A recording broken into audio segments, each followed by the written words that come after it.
Hi guys, Dingoes Are Frisky here after a very long break.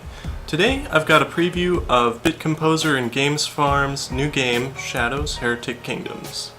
Its death would free you, but I am reluctant to lose my only ally. Longtime RPG fans might be familiar with the Heretic Kingdoms brand.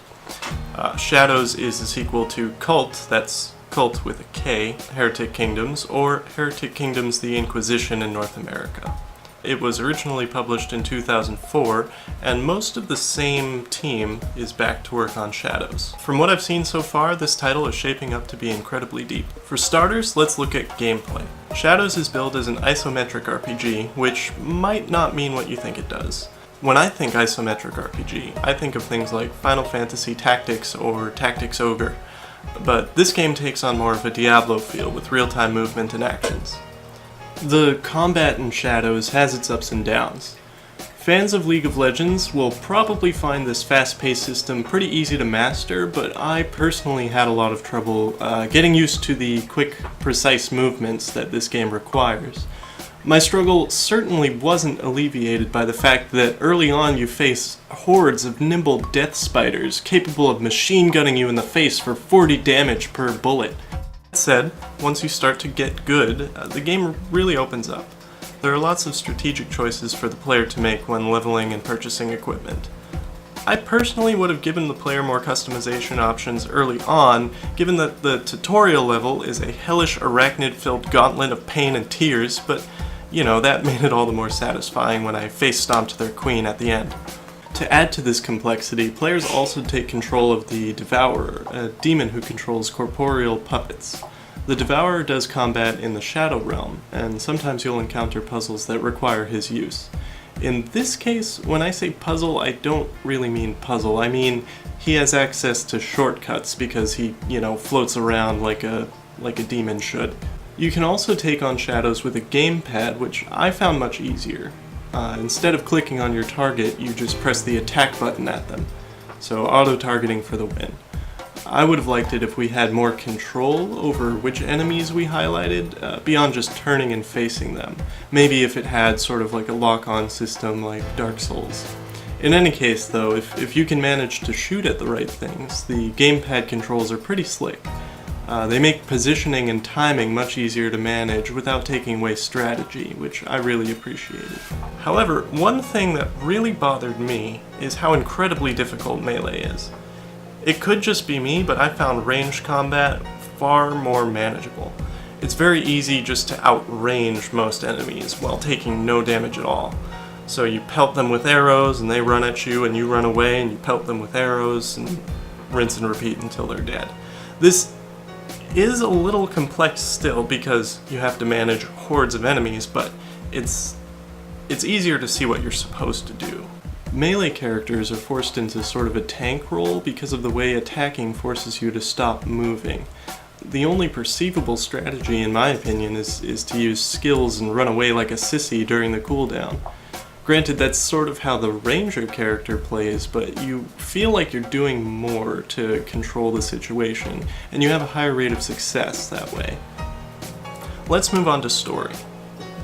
Given my limited amount of time lately, I haven't had as much time as I would like to get immersed in this game, so I tried to balance my time between main quest and side quests. As a sequel, Shadows takes place in a realm with its own rich history already established, so you can really tell that there's a lot going on under the hood. Many of the characters in Shadows are allusions or cameo appearances from the first game, so it's cool to sort of get that backstory. I'm sure fans of the series, as well as RPG fans in general, will be pretty pleased with the story. As I mentioned, players take the role of the Devourer, who starts the game by consuming the soul of one of 3 fallen heroes. Each of these heroes has their own past to bring to the game, which is, I think, a good twist because I really haven't felt much from the Devourer. Most of his dialogue so far has consisted of such banalities as, "Do my bidding, puny mortal," which, as you can imagine, isn't all that exciting. I do think there's some potential here because there's a bit of dialogue between the Devourer and his puppets, but, I wouldn't be surprised if it doesn't get much deeper. This manages not to be much of an issue though, because a lot of the interactions in the world are handled by the puppet, who does have a personality. So that's something. Side quests play a key role in Shadows, since they unlock more puppets and give you essential funds. They're pretty fun insofar as fighting in this game is fun, and a lot of them seem to have some good thought put into them story-wise. So far, however, they seem to be divided into objectives like talk to so-and-so and find out what so-and-so is up to, or find me X instances of Y. Even with samey objectives, however, I have to say the side quests seem to do a good job developing the world around you. The progression afforded by completing side quests was also pretty satisfying, so that was enough to keep me doing them. So that's a pretty decent grade in my opinion, and it's important that they're fun because they're so important to succeeding at the rest of the game. All in all, I'd say Shadows is shaping up to be an excellent game. Games Farm has decided on episodic releases so they can spend enough time on the story elements. So they really want to make sure that the game lives up to their expectations as far as depth goes. I think that's a pretty cool choice, I have to say. I respect them for that. They'll definitely have a lot of room to flesh out the world, and I'm pretty psyched to see what direction they take with it. Shadows is slated to release November 2014. I will be doing my best to cover this game as more features release, so stay tuned.